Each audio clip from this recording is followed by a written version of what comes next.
Financial markets పై పట్టు సాధించాలనుకునే వాళ్ళు Revanth conduct చేసే వెబినార్ కోసం ఈ నెంబర్ కి కాల్ చేయండి. సుమన్ టీవీ ప్రేక్షకులకు నమస్కారం. నేను మీ Revanth Chalamala. So US elections ఈరోజు నవంబర్ 5న జరగబోతున్నాయి. సో క్లియర్ మెజారిటీ ఉన్నట్లయితే మనం మార్నింగ్ నిద్ర లేచేసరికి ఎవరు ప్రెసిడెంట్ కాబోతున్నారో కూడా మనకు క్లారిటీ వచ్చేయచ్చు. సో ఎవరు ప్రెసిడెంట్ అయితే మనకి మార్కెట్స్కి అడ్వాంటేజ్ ఉంటుంది. సో ఎటువంటి కాంబినేషన్స్లో మనకి మార్కెట్స్ ఎటువంటి కాంబినేషన్స్లో వాళ్ళ యొక్క గవర్నమెంట్స్ ఫామ్ అయితే మార్కెట్స్ అడ్వాంటేజ్గా ఫీల్ అవుతాయి, డిసడ్వాంటేజ్గా ఫీల్ అవుతాయి అన్న వాటి గురించి డిస్కస్ చేద్దాం. సో గత కొన్ని రోజులుగా మార్కెట్లో ఉన్నటువంటి ఫాల్కి కారణం యుఎస్ ఎలక్షన్స్ అని చెప్పి అందరూ అనుకుంటున్నారు. సో ఇక్కడ ఒకటే విషయం మనం అబ్జర్వ్ చేస్తే యుఎస్ మార్కెట్స్ అంతా కూడా స్టేబుల్గానే ఉన్నాయి. సో అక్కడ ఎలక్షన్స్ అయినప్పుడు అక్కడ వాలటాలిటీ ఉండాలి కదా. అక్కడ వాలటాలిటీ లేకుండా మన ఇండియన్ మార్కెట్స్లో వాలటాలిటీ అనేది డెఫినెట్గా రీజన్ అయితే కాదు. సో మన ఇండియన్ మార్కెట్స్లో ఈ వాలటాలిటీ ఉండడానికి గల కారణం అన్డౌటెడ్లీ ఎఫ్ఐఎస్కి సంబంధించినటువంటి సెల్లింగ్ మాత్రమే. సో గోయింగ్ ఫర్దర్ మనకి ఇప్పుడు ట్రంప్ గెలుస్తారా లేకపోతే కమలా హారిస్ గారు గెలుస్తారా, ఎవరు గెలుస్తారు, ఎవరు గెలిస్తే ఏంటి? సో బేసిక్గా అందరు ఫోకస్ అంతా కూడా ట్రంప్ గెలిస్తే చాలా లేకపోతే కమలా హారిస్ గారు గెలిస్తే చాలా ఇంతవరకే ఉంది. సో బేసిక్గా మనం ఇక్కడ ఇంకొక విషయాన్ని అబ్జర్వ్ చేయాలి. యూఎస్లో మనకి ఎలక్షన్స్ అనేవి కేవలం ఈరోజు ప్రెసిడెంట్కి మాత్రమే కాదు, అటు హౌస్ ఆఫ్ రిప్రజెంటేటివ్స్ అండ్ ఒక 35% వరకు కూడా ఆల్మోస్ట్ సెనేట్ ఎలక్షన్స్ కూడా జరుగుతున్నాయి. సో ఈ కాంబినేషన్ మొత్తం కలిపి యాక్చువల్గా మనకి మార్కెట్స్ని ఇంపాక్ట్ చేస్తూ ఉంటాయి. సో ఈ కాంబినేషన్స్ ఎలా వర్కౌట్ అవుతాయి, ఎవరు గెలిస్తే ఏంటి అన్న దాని గురించి ఒక డీటెయిల్డ్ అనాలిసిస్ చేసే ప్రయత్నం చేశాం. సో ఈ అనాలిసిస్లో మనం టోటల్గా ఒక 5 పారామీటర్స్ పెట్టుకున్నాం. సో ఒకవేళ ప్రెసిడెంట్గా గెలిస్తే ఏంటి, లేకపోతే మనకి హౌస్ ఆఫ్ రిప్రజెంటేటివ్స్ ఎవరు డామినేట్ చేస్తే ఏంటి, లేదా సెనేట్ ఎవరు డామినేట్ చేస్తే ఏంటి. సో ఆ కండిషన్ని బట్టి we will discuss. So the first scenario, ఇప్పుడు మన ఫస్ట్ సినారియో చూస్తే ప్రెసిడెంట్గా మనకి ఫస్ట్ సినారియో కనుక మనం గమనిస్తే మనకి ఇక్కడ డెమోక్రటిక్ అండ్ మనకి రిపబ్లికన్స్ ఇక్కడ ఇద్దరు ఉన్నారు. సో డెమోక్రటిక్ అంటే కమలా హారిస్ గారు, సో మనకి రిపబ్లికన్ అంటే మనకి ట్రంప్ గారు. సో బేసిక్గా కమలా హారిస్ గారికి డిఎన్ యూజ్ చేస్తాం, రిపబ్లికన్ అంటే మనం ట్రంప్ గారి కోసం ఆర్ఎన్ యూజ్ చేస్తాం. సో బేసిక్గా కేస్ 1, ఈ కేస్ 1 ఏంటి అని అంటే మనకి డెమోక్రాట్స్ కనుక ప్రెసిడెంట్ అంటే మనకి కమలా హారిస్ గారు కనుక ప్రెసిడెంట్గా ఎన్నికై అండ్ హౌస్ ఆఫ్ రిప్రజెంటేటివ్స్ కూడా మనకి డెమోక్రాట్సే కనుక డామినేట్ చేస్తే అండ్ సెనేట్ కూడా డెమోక్రాట్సే కనుక డామినేట్ చేస్తే మార్కెట్స్కి ఒక రకంగా నెగిటివ్ న్యూస్. సో అది ఒక లీస్ట్ ఎక్స్పెక్టెడ్ రిజల్ట్. ఒకవేళ ఇటువంటి రిజల్ట్ కనుక మార్కెట్లో వస్తే, యూఎస్ ఎలక్షన్స్లో వస్తే మన ఇండియన్ మార్కెట్స్ కావచ్చు, అటు గ్లోబల్ మార్కెట్స్ కావచ్చు, పర్టికులర్గా ఫస్ట్ యూఎస్ మార్కెట్ నెగిటివ్గా రియాక్ట్ అవుతుంది.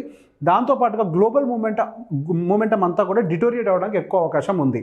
సో ద సెకండ్ సినారియో, మనకి డెమోక్రాట్స్ కనుక యూఎస్లో గవర్నమెంట్ని ఫామ్ చేస్తే అండ్ అంటే గవర్నమెంట్ అనకూడదు, మన ప్రెసిడెంట్గా కనుక మన కమలా హారిస్ గారు గెలిస్తే అండ్ హౌస్ ఆఫ్ రిప్రజెంటేటివ్స్లో కానీ సెనేట్లో కానీ మిక్స్డ్ రిజల్ట్ అంటే అటు రిపబ్లికన్స్ అయి ఉండొచ్చు లేదా డెమోక్రాట్స్ అయి ఉండొచ్చు. ఇక్కడ కూడా అంతే, సెనేట్ బోర్డులో కూడా రిపబ్లికన్స్ అయి ఉండొచ్చు లేదా డెమోక్రాట్స్ అయి ఉండొచ్చు. సో బేసిక్గా మనకి ఈ కాంబినేషన్లో కనుక వచ్చినట్లయితే మార్కెట్ దానికి ఆల్రెడీ ప్రిపేర్ అయింది. సో ఇప్పుడున్నటువంటి మనకి ఎస్టిమేషన్స్ ప్రకారం ఈ కాంబినేషన్ జరగడానికి ఎక్కువ అవకాశాలు కనిపిస్తున్నాయి. సో ప్రెసిడెంట్గా కమలా హారిస్ గారు అండ్ తర్వాత మనకి అటు హౌస్ ఆఫ్ రిప్రజెంటేటివ్స్ కానీ సెనేట్లో కానీ మిక్స్డ్గా రావటం. సో బేసిక్గా అది ఒక డిఫరెంట్ కాంబినేషన్ అంటే మిక్స్డ్గా హౌస్ ఆఫ్ రిప్రజెంటేటివ్స్ ఏమో మనకి రిపబ్లికన్స్ క్యారీ చేసినా లేదా సెనేట్ బోర్డు డెమోక్రటన్స్ క్యారీ చేసినా లేకపోతే ఇట్లా మిక్స్డ్ మ్యాచ్గా వచ్చినా కానీ మార్కెట్స్ న్యూట్రల్గా ఉంటాయి. This was expected result actually. So the third scenario ఉంది, ఇది ఒక హై బులిష్ సినారియో. ఈ కాంబినేషన్ కనుక వర్కౌట్ అయితే మార్కెట్స్ హయ్యర్ సైడ్ బాగా దూసుకు వెళ్ళిపోవటానికి మనకి ఎక్కువ ప్రాబబిలిటీ ఉంది.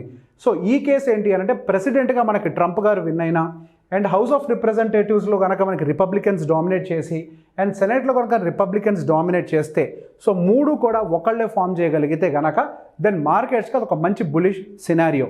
సో బేసిక్గా ఈ సినారియోకి ఆల్మోస్ట్ సెకండ్ ఛాన్సెస్ ఉన్నాయి. సో ద ఫస్ట్ ఛాన్స్ మనం అనుకున్నట్టుగా ఇందాక ఇది అండ్ ద సెకండ్ ఛాన్స్ ఇది అవ్వడానికి అవకాశం కనిపిస్తుంది. And there is a third scenario, ఒకవేళ మనకి ట్రంప్ గారు ప్రెసిడెంట్గా ఎన్నికై ఒకవేళ same house of representatives and senate state senate కనుక ఈ రెండు కనుక అగైన్ కాంబినేషన్ మిస్ మ్యాచ్లు కనుక వచ్చినట్లయితే దీనికి కూడా మార్కెట్ ఆల్రెడీ ప్రిపేర్ అయిపోయి ఉంది. మార్కెట్ మోస్ట్లీ న్యూట్రల్గా ఉండడానికి ఎక్కువ అవకాశాలు ఉన్నాయి. So there is a fifth scenario. So బేసిక్గా బాగా టై పడ్డా లేకపోతే దీని డిస్ప్యూట్ ఉన్నా కానీ ఎలక్షన్స్కి సంబంధించినటువంటి రిజల్ట్స్ని పోస్ట్పోన్ చేస్తూ ఉంటారు. సో బేసిక్గా ఇటువంటి కండిషన్ కనుక ఏదైనా జరిగితే there is a high probability market చాలా వోలటైల్గా మూవ్ అవ్వటానికి. సో బేసిక్గా ఇది జరగలేదా అంటే చాలాసార్లు మనకి మార్కెట్స్లో జరిగాయి అండ్ గోయింగ్ ఫర్దర్ అండ్ రేపు రాబోయేటువంటి రిజల్ట్స్లో కూడా జరగడానికి కూడా అవకాశం ఉంది. సో బేసిక్గా వాళ్ళ కనుక క్లియర్ మెజారిటీ ఉన్నట్లయితే వాళ్ళు మోస్ట్లీ అంటే మన 6వ తారీఖు మార్నింగ్ నిద్ర లేచే టైం కల్లా ప్రెసిడెంట్ ఎవరు అవ్వబోతున్నారు అండ్ హౌస్ ఆఫ్ రిప్రజెంటేటివ్స్ ఎవరి కంట్రోల్లో ఉంది అండ్ స్టేట్స్ సెనేట్ ఎవరి కంట్రోల్లో ఉందన్న విషయం కూడా తెలిసిపోతుంది. ఒకవేళ తెలియలేదు అని అంటే so there is a very tight and strict very tight competition or any kind of a dispute. So ఈ కేసు కనుక వస్తే మాత్రం మార్కెట్లో వోలటాలిటీ ఉంటుంది. ఇటువంటి కండిషన్స్లో మనం చాలా జాగ్రత్తగా ఉండాలి. ఈ 4 కండిషన్స్లో ఏం జరిగినా కానీ మనకు మార్కెట్ డైరెక్షన్ ఏంటో అర్థమైపోతుంది. ఈ 4 కాకుండా 5వ జరిగితే వాలటాలిటీని మనం ఇరుక్కోవడానికి ఎక్కువ అవకాశాలు ఉన్నాయి. సో బేసిక్గా ఇది ప్రజెంట్ మనకి రేపు రాబోయేటువంటి రిజల్ట్స్కి అనుకూలంగా మన మార్కెట్స్ ఎలా రియాక్ట్ అవుతాయి. సో ప్రీవియస్ హిస్టరీలో కనుక మనం గమనించినట్లయితే మార్కెట్స్ ఎలా రియాక్ట్ అయ్యో కనుక మనం ఒకసారి గమనిస్తే సో బేసిక్గా 2008లో మనకు markets so before 1 month before ఏ లెవెల్స్లో ఉన్నాయి, 1 వీక్ బిఫోర్ ఏ లెవెల్స్లో ఉన్నాయి, ఎలక్షన్స్ కంప్లీట్ అయిపోయిన తర్వాత ఏ లెవెల్స్లో ఉన్నాయి అనే విషయాన్ని మనకు క్లియర్గా ఈ చార్ట్ ఎక్స్ప్లెయిన్ చేస్తుంది. సో బేసిక్గా 2008 ఎలక్షన్స్ తర్వాత కానీ లేదా 2012 కానీ 2026 కానీ 20 కానీ సో ఈ 4 సంవత్సరాల్లో కూడా మనం గమనిస్తే మార్కెట్స్ మ్యాక్సిమం న్యూట్రల్ కండిషన్లో మాత్రమే ఉన్నాయి. సో ఒకే ఒకసారి 2020లో మాత్రమే మనకి మార్కెట్లో పెద్ద పెద్ద మూవ్స్ కనిపించాయి. 2020లో మనకి సెన్సెక్స్ 38,000 దగ్గర ఉంటే 1 మంత్ బిఫోర్ ఆఫ్టర్ 1 మంత్ 47,000కి వెళ్ళింది. ఆల్మోస్ట్ మనకి నియర్ టు 10,000 పాయింట్స్ జంప్ వచ్చింది. సో బేసిక్గా ఒకే ఒక సంవత్సరం మాత్రం మనకి బిగ్గర్ మూవ్ వచ్చింది. సో బేసిక్గా మనకి బైడెన్ గారు ఉన్నారు అంటే ఇప్పుడు కరెంట్ ప్రెసిడెంట్ ఎవరైతే బైడెన్ గారు ఉన్నారో ఆయన ఎన్నికైనప్పుడు మనకి ఈ సినారియో కనిపించింది. అంతకంటే ముందు మనకి ట్రంప్ గారు ఎన్నికైనప్పుడు 1 మంత్ బిఫోర్ మనకి సెన్సెక్స్ 27,800 దగ్గర ఉంటే 1 మంత్ తర్వాత మనకి మార్కెట్ డిటోరియేట్ అయింది 26,000. కాకపోతే ఇట్స్ మైనర్ మూవ్, పెద్ద ఎత్తున మూవ్ రాలేదు. అండ్ 2012 అండ్ 2008 ఈ 2 కూడా ఒబామా గారి పీరియడ్స్. ఆ 2 పీరియడ్స్లో కూడా మనకు మార్కెట్లో మేజర్ చేంజెస్ అయితే ఏమీ కనిపించలేదు. హార్డ్లీ లైక్ ఒక 1000 పాయింట్ చేంజ్ మాత్రమే కనిపించింది. సో మేజర్గా మనకి పెద్ద ర్యాలీ వచ్చిందంటే కేవలం 2020లో మనకి యుఎస్ ఎలక్షన్స్ కంప్లీట్ అయిన తర్వాతనే మనకు ఒక మంచి ర్యాలీ కనిపించింది. కానీ అంతకంటే ముందు ఎటువంటి ర్యాలీస్ అయితే మనకు మార్కెట్లో పెద్ద ఎత్తున ప్రీవియస్గా కూడా ఎప్పుడు కనిపించలేదు.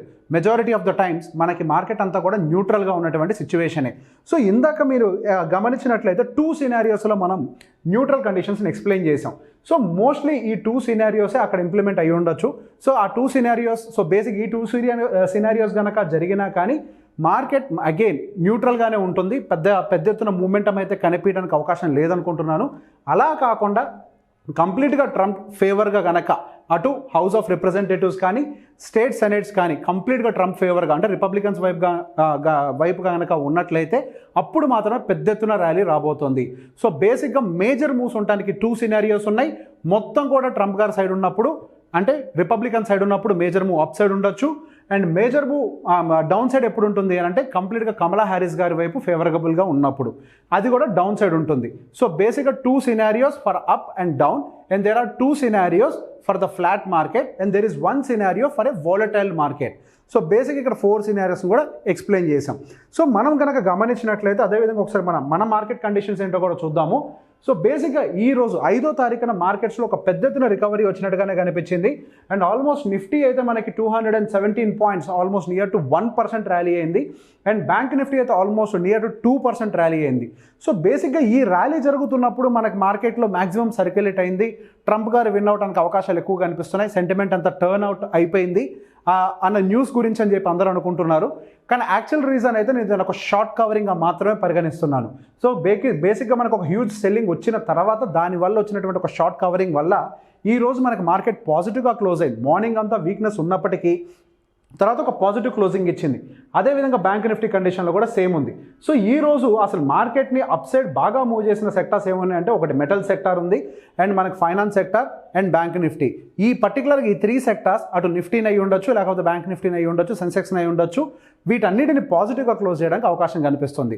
సో వాట్ ఇన్ కేస్ ఒకవేళ కనుక మనకి రేపు ఏదైనా నెగిటివ్గా జరిగితే ఒకవేళ మనకి మార్కెట్ నెగిటివ్గా జరిగితే మన నిఫ్టీ ఎక్కడి వరకు వెళ్ళొచ్చు అంటానికి కూడా కొన్ని టెక్నికల్ లెవెల్స్ని మీకు చూపించే ప్రయత్నం చేస్తాను. సో ఇక్కడ మీరు గమనించినట్లయితే ఇది ఒక సపోర్ట్ లైన్ కింద ఉంది. గత 2 రోజులుగా మనకి సపోర్ట్ లైన్ బ్రేక్ చేయడానికి అయితే మార్కెట్ ట్రై చేస్తుంది. ప్రీవియస్గా మనకి మార్కెట్ ఇక్కడ సపోర్ట్ తీసుకోవడం కూడా గమనిస్తున్నాము. ఈ సపోర్ట్ తీసుకున్న తర్వాత అగైన్ ఇవాళ నిన్న ఈ 2 రోజులు కూడా దీని బిలో క్యాండిల్ క్లోజ్ చేయడానికి ట్రై చేసిన క్లోజ్ కాలేదు. అండ్ ఈరోజు కిందకు వచ్చిన అగైన్ హయ్యర్ సైడ్ వెళ్ళిపోయి మనకి డే హైలోనే క్లోజింగ్ కనిపించింది. సో బేసిక్గా ఆ సపోర్ట్ లైన్ని రెస్పెక్ట్ చేయడానికి ట్రై చేస్తుంది. రేపు కనుక ఏదైనా వీక్నెస్ ట్రిగ్గర్ అయ్యి మార్కెట్ కనుక బిలో దిస్ లెవెల్ క్లోజ్ అయినట్లయితే, అంటే నియర్ టు 23,870 బిలో కనుక రేపు మార్కెట్ డే క్యాండిల్ కనుక క్లోజింగ్ ఇచ్చినట్లయితే there are 2 level of supports. ఒకటి వచ్చేసరికి మనకి డయాగ్నల్ ట్రెండ్ లైన్ ఉంది, అది వచ్చేసరికి 22,900 చైన్స్లో మనకు సపోర్ట్ కనిపిస్తుంది. ఇంకొకటి వచ్చేసరికి 22,200 దగ్గర నుంచి అండ్ మనకు మేజర్ సపోర్ట్గా యాక్ట్ అవ్వడానికి గమనిస్తుంది. సో ఈ డయాగ్నల్ ట్రెండ్ లైన్ అనేది ఎక్కడి నుంచి ఫార్మేషన్ జరిగిందో కూడా ఒకసారి మీరు గమనిస్తే ఇది ఒక చాలా బిగ్ ట్రెండ్ లైన్. సో బేసిక్గా అక్టోబర్ 2024 అండ్ 2023 నుంచి మనకు ఆల్మోస్ట్ ఈ ట్రెండ్ లైన్ యాక్ట్ అవుతుంది. సో ఐదర్ ఈ ట్రెండ్ లైన్ దగ్గర సపోర్ట్ తీసుకోవాలి, లేకపోతే మనకు మేజర్ సపోర్ట్ ఎలక్షన్స్ రోజు ఏదైతే మేజర్ డిప్ వచ్చి బాటమ్ని ఫామ్ చేసిందో ఆ పర్టికులర్ జోన్ మొత్తాన్ని కూడా మనం ఒక సపోర్ట్ ఏరియాగా గమనిస్తున్నాం. నియర్ టు 22,200 నుంచి అండ్ బిలో అక్కడెక్కడి నుంచైనా సపోర్ట్ రావచ్చు. అలా కాకుండా ఇన్ కేస్ మార్కెట్ కనుక పాజిటివ్గా వెళ్తే మనకు హయ్యర్ సైడ్ ఎక్కడ వరకు వెళ్ళొచ్చు అనేది కూడా ఒకసారి చూసుకుంటే మనకి 24,500 దగ్గర ఫస్ట్ రిజెక్షన్ కనిపించడానికి అవకాశం ఉంది. మనకి 24,500 అబోవ్ క్లోజ్ అవ్వకుండా బులిష్ మూమెంటాన్ని చూసుకోవడానికి లేదు. అండ్ అదేవిధంగా 23,870 బ్రేక్ చేసి కింద క్లోజ్ అవ్వకుండా డే క్యాండిల్ మనం బేరిష్ మూమెంటాన్ని చూసుకోవడానికి కూడా లేదు. ఇన్ బిట్వీన్ మార్కెట్ వోలటైల్గా మూవ్ వచ్చేమో కానీ ఐదర్ సైడ్ బ్రేక్స్ ఇవ్వడానికి అయితే అవకాశం లేదు. ఒకవేళ హయ్యర్ సైడ్ కనుక బ్రేక్ ఇస్తే కనుక there is a very high probability market might go up to 25,000 to 25,200. So అది కూడా బ్రేక్ చేస్తే నెక్స్ట్ ఆల్ టైమ్ హైస్ వరకు కూడా మనకి గేట్స్ ఓపెన్ అవ్వడానికి అవకాశం ఉంది. సో బులిష్ అయితే కనుక మనకి ఎక్కడి వరకు జర్నీ అవ్వచ్చో కూడా చెప్పాము.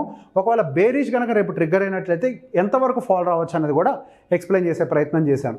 సో వీటికి అనుకూలంగా మీరు మీ ట్రేడ్ ప్లాన్స్ కానీ ఇన్వెస్ట్మెంట్ ప్లాన్స్ని కానీ టెక్నికల్ అనాలిసిస్ కూడా నేను ఎక్స్ప్లెయిన్ చేశాను కాబట్టి దానికి తగ్గట్టుగా మీరు మీ ఇన్వెస్ట్మెంట్ ప్లాన్స్ని చేసుకుంటారని నమ్ముతూ థ్యాంక్ యూ వెరీ మచ్.